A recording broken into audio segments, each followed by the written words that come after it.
7h, 10h sur Radio Courtoisie, suivez la ligne droite. Alors aujourd'hui, vous ne supportez plus l'excuse de la misère invoquée pour protéger les délinquants, c'est bien ça?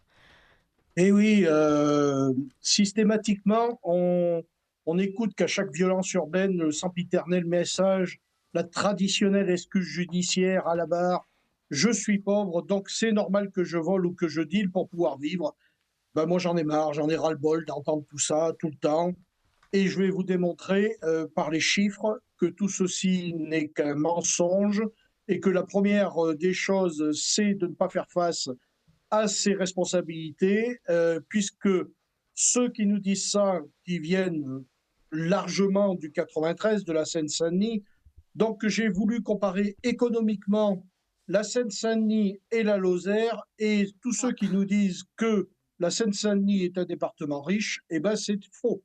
C'est totalement faux, puisque la Seine-Saint-Denis représente 1,6 million d'habitants environ, a un PIB, donc le PIB c'est le produit intérieur brut, c'est les richesses, c'est 62 milliards d'euros.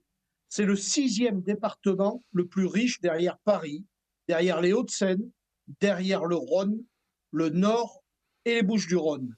La Lozère, c'est 75 700 habitants, un PIB de 1,8 milliard d'euros. Ah oui, rien à voir. Ah oui, et très loin derrière la Creuse, avec 2,3 milliards. C'est le dernier département français en richesse, avec 2,3 milliards, donc la Creuse, l'Ariège, 3 milliards, le Lot et le Gers, 4 milliards d'euros. Le PIB par habitant maintenant, ce qui est important, c'est de voir le PIB par habitant, parce que là, vous allez déduire avec moi qu'il y a un petit souci, même un gros souci, que le fisc ne voit pas ou alors n'a pas envie de voir. Le PIB par habitant, la Seine-Saint-Denis, c'est 38 000 euros par habitant. La Lozère, c'est 23 778 euros par habitant. Le taux de chômage du 93, c'est 23% en moyenne. Chez les jeunes, beaucoup plus important. Dans la Lozère, c'est 5% de chômage. Le revenu fiscal du 93, c'est 21 463 euros. Le revenu fiscal de la Lozère, c'est 21 731. Donc, la Lozère produit moins, mais déclare plus d'impôts. Il n'y a pas quelque chose qui vous interpelle, la mode, Un petit ce problème, je matin? crois, ouais. Eh bien, je vais vous expliquer pourquoi.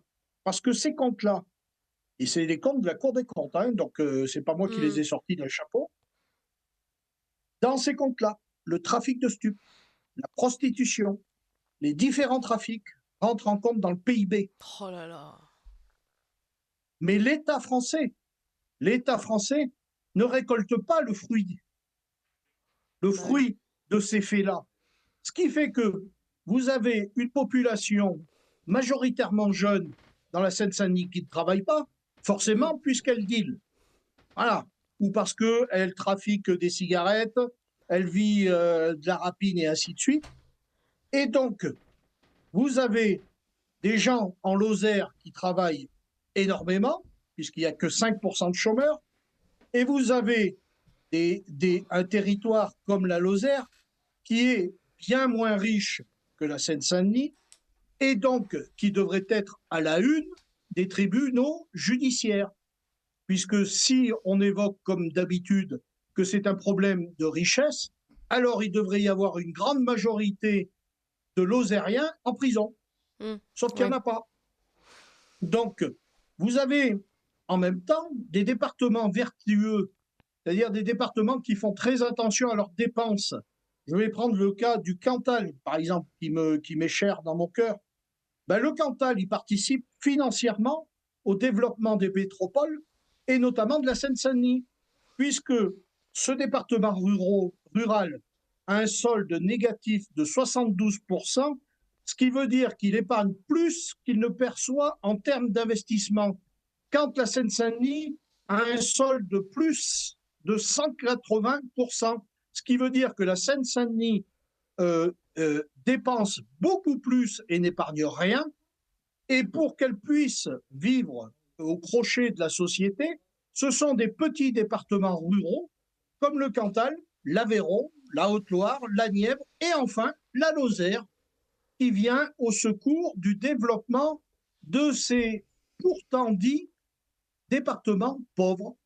Donc on se retrouve avec des gens qui vont devant les tribunaux et qui nous disent Monsieur le juge, excusez-moi, mais je n'ai rien pour vivre. Eh ben ça, c'est faux.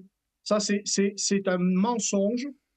Cette histoire-là, c'est un fil cousu blanc voulu par les avocats, parce que ces gens-là, cette jeunesse-là, une partie de cette jeunesse-là de ce département ne veut pas travailler, ne veut pas aller à l'école, ne veut pas essayer de comprendre que les lois républicaines, celles qui nous ont fondées depuis tout le temps, doivent être respectées. Eh bien, nous avons face à nous des gens qui sont en divorce avec la République et il faut arrêter maintenant au niveau judiciaire de leur trouver des excuses, puisqu'avant tout, ce sont des délinquants, des malfrats, et le Lozérien qui n'a rien demandé, qui n'a pas de pognon et qui travaille encore beaucoup plus dur, puisqu'il n'y a pas quand même les mêmes aides dans la Lozère que dans la Seine-Saint-Denis, ben le Lozérien, lui, il se tait, on ne l'écoute pas, on ne le voit pas dans les tribunaux judiciaires, donc il faut mettre fin